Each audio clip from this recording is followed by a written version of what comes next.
നമ്മുടെ ഇന്നത്തെ ഈ പരിപാടിയിൽ ഇപ്പം എന്തായാലും ഷീലാമ്മയുടെ സാന്നിധ്യമാണ് നമുക്ക് ഏറ്റവും ഹൈലൈറ്റ് ആയിട്ടിരിക്കുന്നത്. അപ്പൊ ഷീലാമ്മയ്ക്കും കൂടെ വേണ്ടി ചേച്ചി ഒരു പാട്ടും കൂടെ പാടിയാൽ ഗംഭീരമാവും. ഏത് പാട്ടാ ഷീലാമ്മയ്ക്ക് ഇഷ്ടം?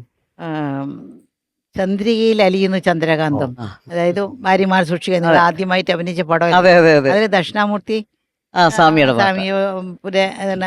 പാട്ടായിരുന്നല്ലോ മ്യൂസിക് ഡയറക്ഷൻ. അതെ, ശ്രീവാരൻ തമ്പി സാർ എഴുതിയ പാട്ടാണ്. ആ പാട്ട് അത് തന്നെ പാടിക്കോളൂ. ചന്ദ്രികയിലലിയുന്നു ചന്ദ്രകാന്തം, നെഞ്ചിരിയിലലിയുന്നൻ ജീവരാഗം, നീലവാനിലലിയുന്നു ദാഹമേഘം, നിന്നിലലിയുന്നൻ ജീവമേഘം. ചന്ദ്രികയിലലിയുന്നു ചന്ദ്രകാന്തം, നെഞ്ചിരിയിലലിയുന്നൻ ജീവരാഗം. വേറൊരുത്തന്റെ ഭാര്യയെ നോക്കി പാടുന്ന പാട്ടാണിത്. ഇയാളുടെ ഭാര്യയല്ല, വേറൊരുത്തന്റെ ഭാര്യ നോക്കി പാടുന്ന പാട്ട്. വേറൊരാളുടെ ഭാര്യയോട് കുറച്ചുകൂടെ കൂടുതൽ പ്രണയം തോന്നാം. അല്ല, കുഞ്ചേട്ടൻ എത്ര നേരം ഒന്നും പാട്ട് കേട്ടാൽ നമുക്ക് തോന്നും. കുഞ്ചേട്ടൻ എന്ന ഇത്തിരി പാട്ടൊക്കെ ഉള്ള ആളാണല്ലോ അല്ലെ? പാട്ടൊക്കെ കേൾക്കാൻ ഇഷ്ടമാണ്, പക്ഷെ പാട്ട് പറയാനേ ഒക്കൂ. പറയുന്ന പരിപാടികളേ ഉള്ളൂ. ഓ, അത്രേ ഉള്ളൂ. ഷീലാമ്മ പേര് ഷീല. ഞാൻ ജീവിതത്തിൽ എനിക്ക് അറിയാത്തതെന്നാണ് ഇനിയൊരു കാര്യം അറിയാമോ? അതായത് ഒരു 100-300 പാട്ടുകൾ ഞാൻ നസീർ സാറുമായിട്ട് പാടിയിട്ടുണ്ടെന്ന് തോന്നുന്നു, എനിക്കറിയില്ല.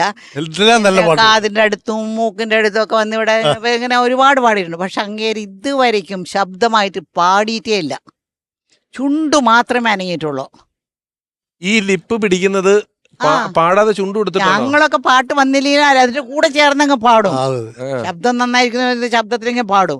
പക്ഷെ അങ്ങേരെ ശബ്ദം ഞാൻ ഇതുവരെയും കേട്ടിട്ടില്ല. എന്റെ കാതിന്റെ അവിടെയും ഇവിടെയൊക്കെ തല വെച്ചൊക്കെ പക്ഷെ ഇതുവരെയും കേട്ടിട്ടില്ല. ഈ ശബ്ദം പുറത്തേക്ക് എടുക്കാതെ ലിപ്സിംഗ് ചെയ്ത് പാടുന്നത് ഇത്തിരി ഇവിടെയൊക്കെ അനങ്ങും, പാടും കേട്ടോ, പാടും. പാടില്ല, പാടത്തേയില്ല, ഞാൻ കേട്ടിട്ടില്ല ഇത് പറയുമ്പോ കേട്ടില്ലേ. പിന്നെ അദ്ദേഹം ഈ ലിപ്സിംഗ് ചെയ്യുന്നതിന്റെ കൂട്ടത്തില് കക്കയോ കൈകൊണ്ട് പാട്ടിലെ ലിറിക്കൽ സ്വരമൊക്കെ പാടാറില്ലേ? സ്വരം പാടുന്നു, സ്വരമൊക്കെ തെറ്റാതെ പാടുന്നില്ലേ? സ്വരം ഒച്ചെടുക്കാതെ ഈശ്വരൻ ഒരിക്കൽ വിരുന്നിന് പോയി ഇരുന്ന് ആൾക്കൂട്ടത്തിലിരുന്ന് പിന്നെ സ്വർഗനന്ദിനി സ്വപ്ന വികാരണിയൊക്കെ ഇരുന്ന് എടുത്ത് അല്ല, കൂട്ടുകാരപ്പഴത്തിൽ എല്ലാം നല്ല പാട്ടുകളല്ല. അന്നത്തെ സിനിമയിലെല്ലാം പാട്ടുകളെല്ലാം നല്ല അർജുൻ മാഷും ഓർക്കുന്ന പാട്ടുകളാണ്, മറക്കുന്ന പിന്നെ ഗംഭീര പാട്ട്.